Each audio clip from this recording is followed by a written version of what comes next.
full time. And, well, a lot of things happening. The transfer window. Transfer window in Europe came. You know, we have a Sky Sports. They air it on NBC Sports here in the United States, so they show it live, simulcast it here in the U.S., and they had the big transfer deadline show. And, you know, the winter transfer in Europe used to be amazing, and money used to be flying everywhere. Not anymore. So everything's changing in a big way, but it was crazy. So, I mean, Sky Sports kept going to this. There are reporters at the teams, and they had nothing to say. So I was like, all right, let's go over to Daniel Daniels, who is at Stamford Bridge. Daniel, what is the latest? Well, Patricia, as you know, Chelsea in the mix for the likes of Edison Cavani. They're looking for a striker. They're looking to possibly move a couple players as well. So it could be very active here. We'll keep you abreast of all the action. 20 minutes later. Let's go back to Daniels. Yes, Patricia.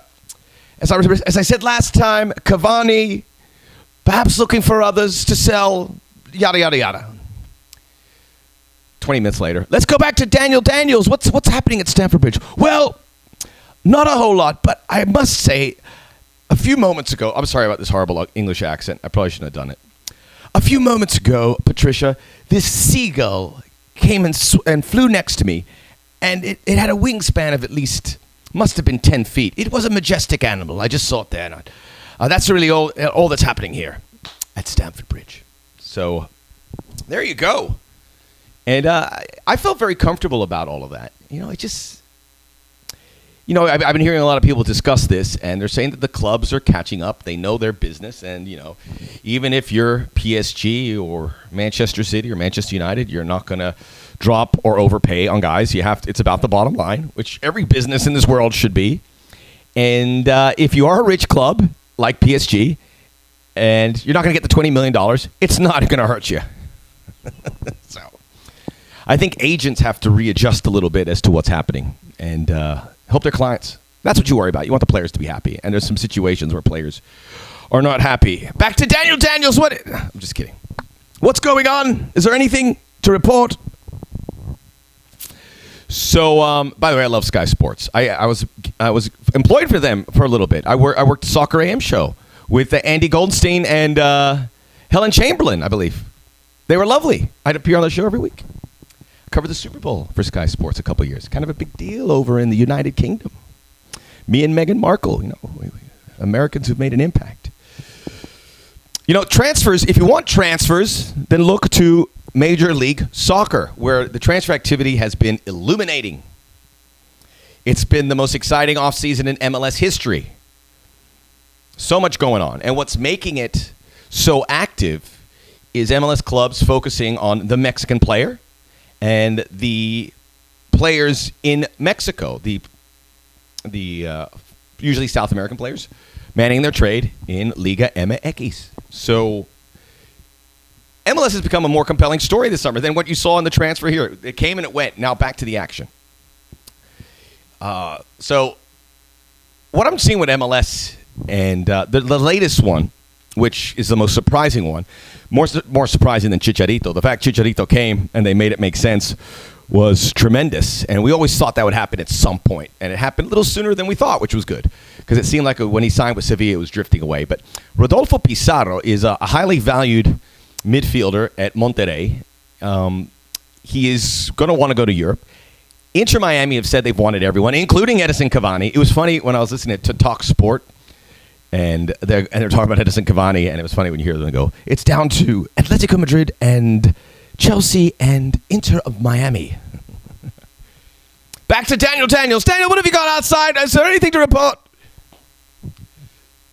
Rodolfo Pizarro. Where was I? Rodolfo Pizarro and the talks of $19 million. It is not official. It sounds like it's going to happen, but I am recording this. It'll probably all the business gets done on Monday. I'm recording this on a Sunday. So if they do it, I think Major League Soccer has to be really excited about it because the Mexican league, they're following their mold, what they did to be successful. Mexico, Mexico and MLS are the two best leagues in the Americas. I know what you're thinking. Brazil, Argentina. No, these leagues is where young players are farmed and they go elsewhere. There's no money down there. The money's in Mexico. The money's in the United States. And these players know it. They want to come up here. The Mexican players know it is a cash cow.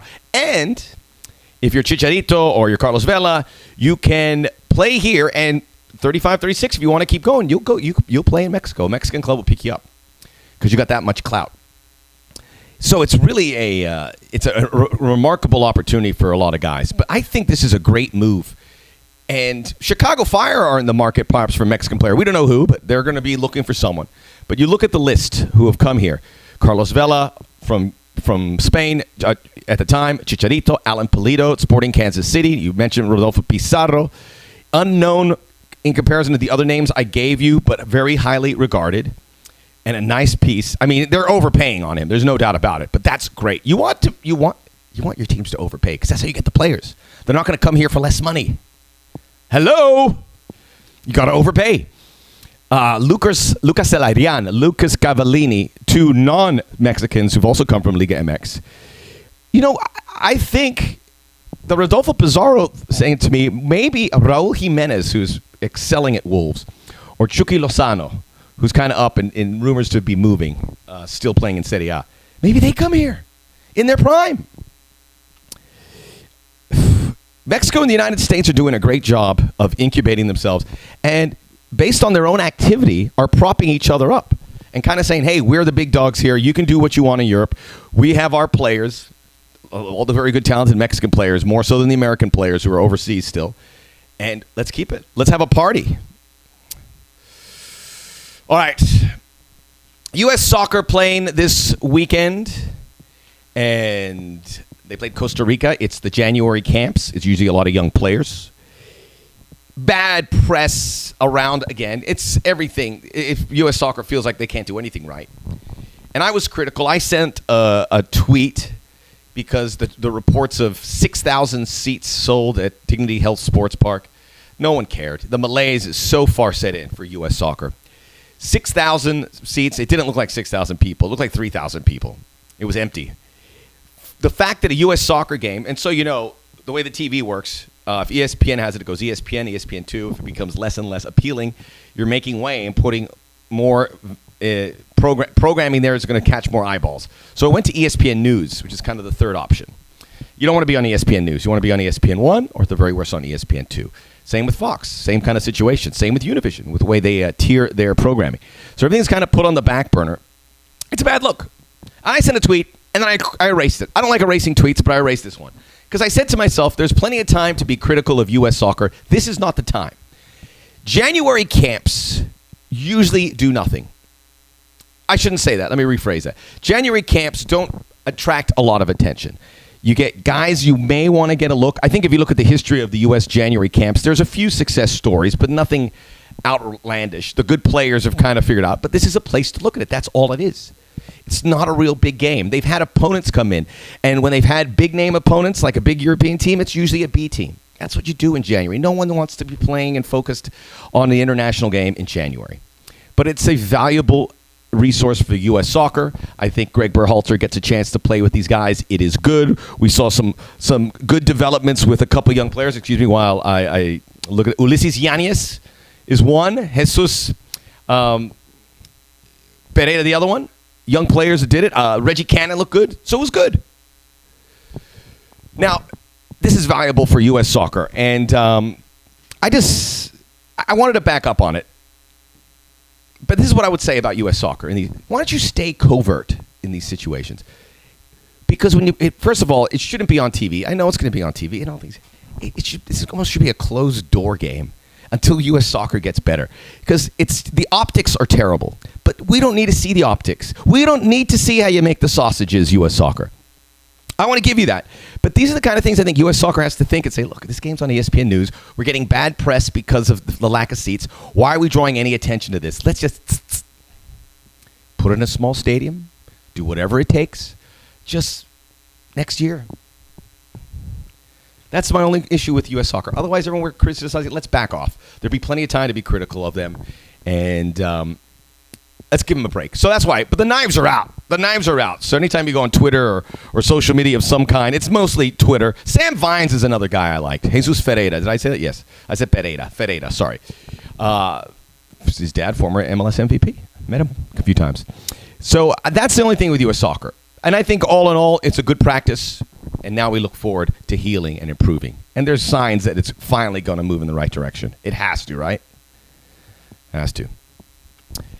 I'm going to close really quick because we're going on too long anyway. I want to shorten it up because I yap too much. But from 1996, the end of 1996 to the end of 2009, I worked at Fox Soccer Channel, also called Fox Sports World.